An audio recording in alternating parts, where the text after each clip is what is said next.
Você já se perguntou por que o método borboleta sempre funciona nas frações?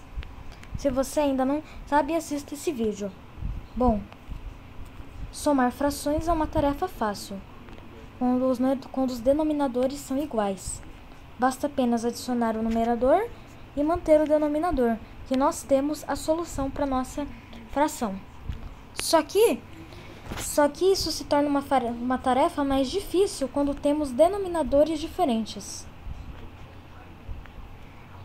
Muitas pessoas pensam que deveríamos somar todos os lados, mas esse método está completamente errado.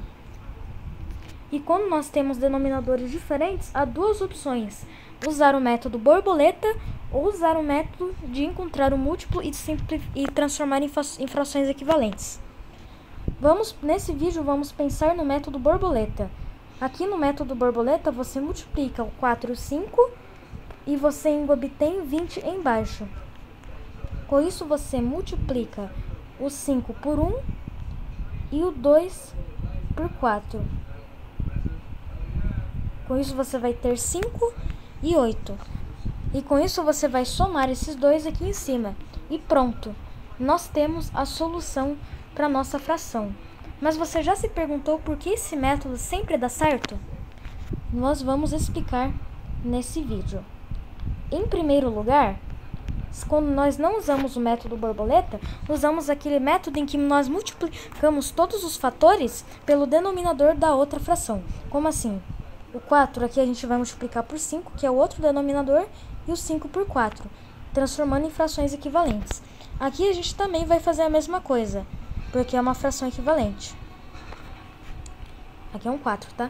E com isso a gente vai ter a equação 5 vigésimos mais 8 vigésimos. E agora, olha só, temos denominadores iguais. Então, basta apenas somar o numerador e teremos 13 vigésimos. É assim que nós fazemos.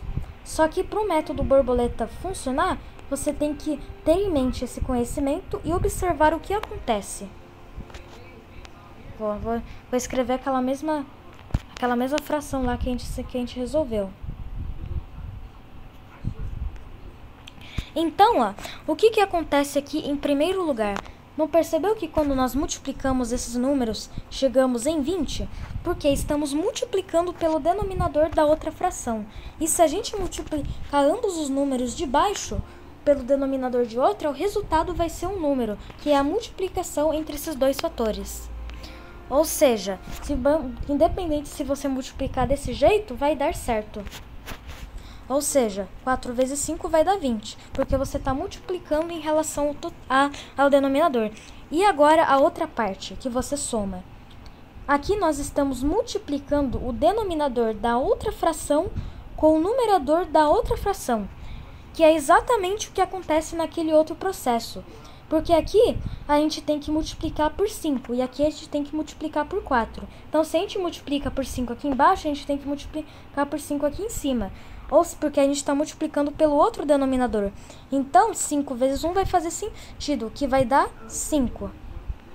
E 2 vezes 4, a gente está multiplicando o denominador de outra fração pelo numerador da outra. E não vê que aqui a gente teve que multiplicar por 4 por esse denominador exatamente? Então, aqui a gente também tem que multiplicar por 4 para obter o resultado. Então, basta apenas a gente multiplicar 4 vezes 2, que dá 8.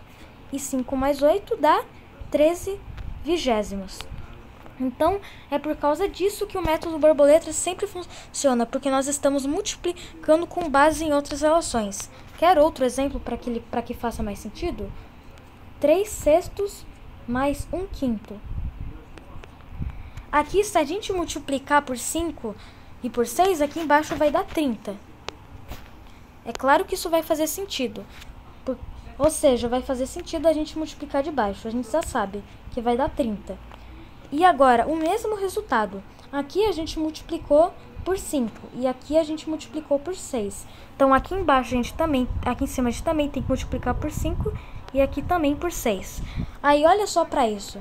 Estamos multiplicando desse 3 aqui pelo denominador de outra fração, que é exatamente o fator que a gente está multiplicando, porque aqui, para permanecer igual, a gente tem que multiplicar dessa forma. Ó, a gente está exatamente multiplicando o que está aqui, que a gente trocou a ordem. E dessa forma, ó, nós estamos multiplicando também desse jeito. Multiplicando pelo outro denominador, porque aqui a gente multiplica pelo denominador da outra fração, que faz sentido a gente fazer desse jeito. Ou seja, 6 vezes 1 vai dar 6 e 3 vezes 5 vai dar 15. E que nós temos a fração 21 sobre 30, que dá pra gente simplificar para 7 décimos.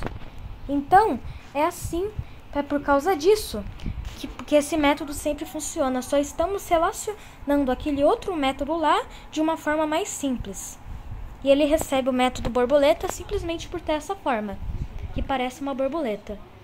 Então, o método borboleta e aquele método lá de simplificação são basicamente os mesmos, só estamos interpretando eles de outra forma. Então, é por isso que o método borboleta nas frações sempre funciona. Para adição. E para subtração? Também a mesma coisa.